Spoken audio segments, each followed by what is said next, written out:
Y la sociedad política se despidió de Hato Hasbún, el hombre que logró tender puentes y escuchar para dialogar y establecer acuerdos con todos los pensamientos e ideologías, así como lo recuerdan, o más bien así es como lo recuerdan al secretario de Gobernabilidad.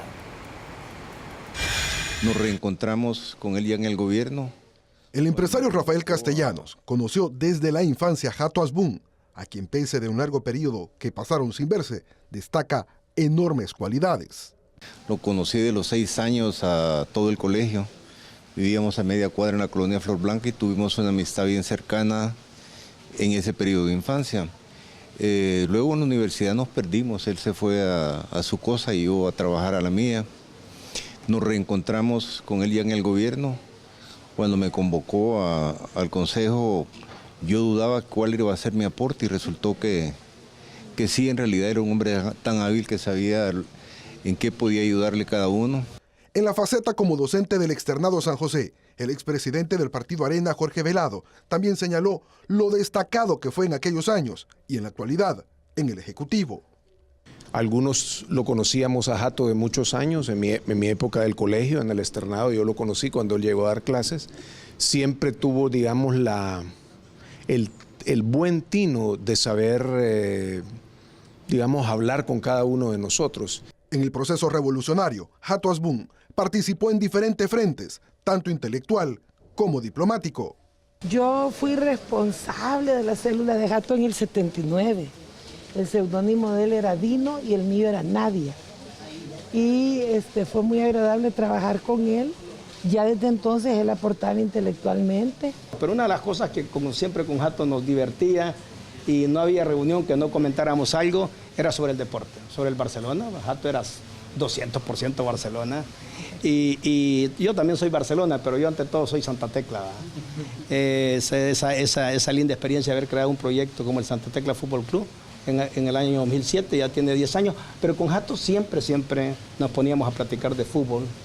Y era un gran deportista y además un amante del deporte. Fue basquetbolista en sus tiempos de estudiante y además fue futbolista de primera división. Hato Hasbún inició su trabajo en el Ejecutivo con la administración del expresidente Mauricio Funes, como un funcionario que buscó tender puentes de entendimiento político, proceso que continuó con el presidente Salvador Sánchez Serén, un trabajo que destacan no solo quienes militan o tienen pensamiento afín al FMLN, también de otras ideologías y hasta representantes de países y organismos globales. Salvador ha perdido un gran hombre. El legado que Hato Hasbún deja es que fue un importante constructor de puentes, alguien que siempre buscó el diálogo, alguien que siempre extendió la mano al adversario. Líderes que tenga el talante que tenía Hato Hasbún, ser un hombre concertador, un hombre que buscaba los consensos con principios y siempre buscando el bien del Salvador. Y siempre fue de apertura, siempre fue promotor del diálogo, siempre consideró que había una solución más allá de lo que son las agendas que pueda tener un partido político, una agenda de país. Incluso para entablar los más recientes acuerdos en temas de hacienda pública y seguridad, también encabezaba los esfuerzos de entendimiento político con la oposición. Es un hombre de diálogo y algo que se necesita mucho en El Salvador, esa capacidad de hablar con todos, esa capacidad de entender, de no ser agresivo con los demás, de comprender los problemas que plantea el otro. Una persona concertadora, una persona con la que se podía conversar, que no imponía sus ideas, no que sabía escuchar. Siempre estaba dispuesto al diálogo y eso era muy importante para cualquier problema que había en cualquier circunstancia que había que buscar un diálogo. Don Hato Hasbún ha sido un funcionario muy activo en políticas de seguridad, en toda la problemática que el país ha tenido en materia hacendaria, y pues deja un vacío. Para la clase política, el legado de Hato Hasbún es la excelencia en el trabajo para dialogar y generar la cohesión necesaria. Darle la mano al adversario, que hay que dialogar, que hay que construir puentes para el futuro. Ese es el legado que él deja claramente y siempre pensando en los pobres. Fue un constructor de puentes en el diálogo. Fue un hombre que dio pauta para buscar soluciones negociadas. Y Hato era una persona que fácilmente encontraba los puntos en común, ¿verdad? También este espacio de la generación de acuerdos de paz, él estaba a la cabeza de ese esfuerzo. Entonces uno lo va viendo como una pieza, digamos, fundamental en la reconciliación, ¿verdad? Y tenía mucho respeto y credibilidad entre todos los sectores. Pero lo que pasa es que él propiciaba, buscaba soluciones, no se cerraba nunca, él escuchaba.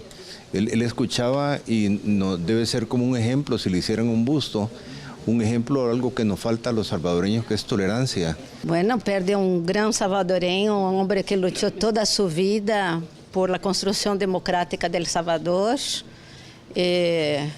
un buen padre, un buen esposo, su mamá que era una mujer muy valiente, que yo creo que ya pasó de los 100 años y que supo inculcar en sus hijos el amor por el país y por su gente. Es una gran pérdida para El Salvador y sobre todo para el gobierno del presidente Sánchez Serén. Sin duda, la figura de Hato Hasbún fue la del poder de convencimiento, dialogar y concertar.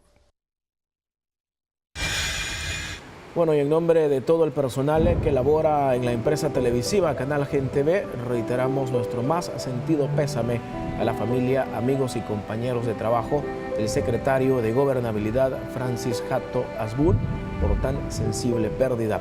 Sabemos de la calidad de ser humano y capacidad que demostró como funcionario público y nos deja un legado muy importante sobre factores claves para avanzar como nación. Diálogo y entendimiento más allá de las ideologías. A las 11 de la mañana se tiene previsto la misa de cuerpo presente y posteriormente se llevará a cabo el sepelio en la funeraria Montelena.